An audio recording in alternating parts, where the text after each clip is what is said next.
Question for you. Would you rather be able to understand every language in the world, but not be able to speak them, or be able to speak any language, but not be able to understand people speaking those languages? Hey philosophers, I'm Jonas, and this is Philosophy Friday, the channel making everyone wish that every day was Friday. Stick around to hear next week's question so you can be part of the conversation. Also, our brand new channel and giving away swag. Stay till the end of the video for details. Today's question, would you rather be able to speak every language but not be able to understand them, or understand every language but not be able to speak them? In both cases, you can still speak and understand any language you already know. Communication is what many might say makes us human. The ability for me to speak or sign something and for you to understand everything I'm saying has enabled us to advance quite a lot. Without communications, we wouldn't have satellites, airplanes, or modern agriculture. In fact, I think you can be pretty sure that YouTube itself would be gone. So we have to wonder, is it better to understand or to be understood? Is there a way to be more clear that you like our content than liking and subscribing? Oh, you're right. Answering questions is also great to communicate what you like. Let's see what our community has to say. Kathy B writes, I don't claim to have a way with words, meaning I don't know if I always get the point I'm thinking across to my listeners. So I would say it doesn't matter either way as long as your listeners understand. That sounds like a vote for be understood to me, though I may have misunderstood that comment.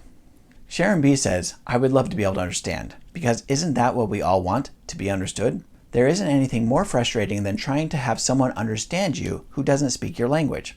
I think listening is more important than speaking.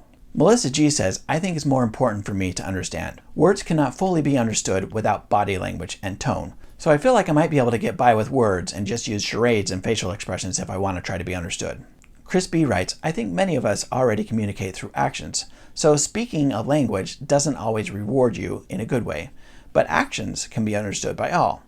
So I would go with being able to understand what is being said in all languages. That's a good point. Sometimes our words don't line up with our actions and people have trouble understanding us. Perhaps that points to some other things we could work on as a species. Josh R writes, I think I'd rather be able to understand all languages. Speaking them would be cool, but it'd be like yelling into a void if nobody would be able to understand you. But if you can understand everyone else, then you'd probably be able to communicate basic things without speaking. And you'd also know what people are plotting against you in other languages. Is there something you need to tell us, Josh? Kyle B says, effective communication requires some sort of action, vocal or otherwise, and some sort of reaction, and neither option offers both, other than retaining communication with languages already learned. So I would probably say understand every language. Reason? What good is it to be able to speak a language if you don't understand what you're saying? It's funny, speaking and understanding doesn't only apply to vocalizing and languages. I think we all, in our own way, speak our own language. Deciphering others' communication styles can be more difficult, if not impossible. What an excellent point. Thanks for bringing that up. Languages evolve and change, not just generation to generation, but individual to individual. I'm pretty sure that strains every parent-child relationship a bit. So basically, we all understand each other mostly, and it's getting the job done. But there will always be miscommunications. Perhaps a good future Philosophy Friday question would be, what would be the ramifications if we could understand each other without the chance for miscommunication?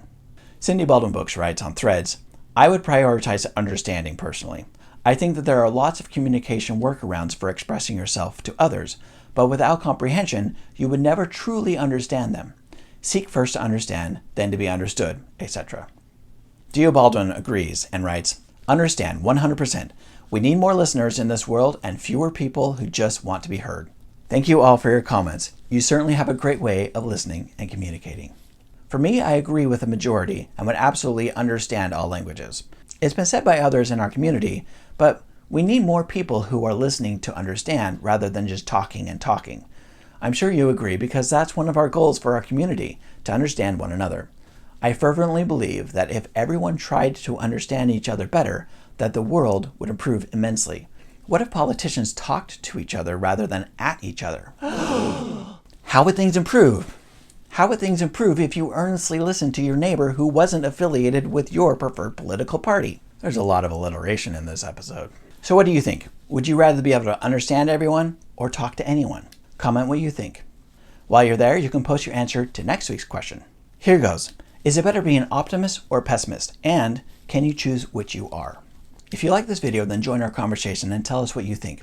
It's people like you who make these videos possible, and the best way to keep this community going is by joining the conversation in the comments, and you might be featured in next week's video. Again, the question is it better to be an optimist or a pessimist? I can't wait to hear your answers. Thanks for watching, and keep questioning. I wanted to take a moment and show you some of the awesome swag we have for Philosophy Friday. There are polo shirts like this one, hoodies, mugs, notebooks, and t-shirts like this one. I absolutely love this t-shirt of Socrates on a half pipe. You can see all the awesome swag that Philosophy Friday has available. Just click on the link to the store at philosophyfriday.com. Also, to celebrate the launch of Philosophy Friday, we're giving out free memberships where you can get discounts and free swag. So you can get yourself the same t-shirt for free if you win. To enter, subscribe and fill out the form. There's a link in the description. And comment on videos. You'll be entering into a drawing to win one of 15 different Philosophy Friday memberships worth up to $300. The earlier you enter, the more chances you have to win. Winners will be announced on the channel and via email. See the rules and the form to fill out in the description.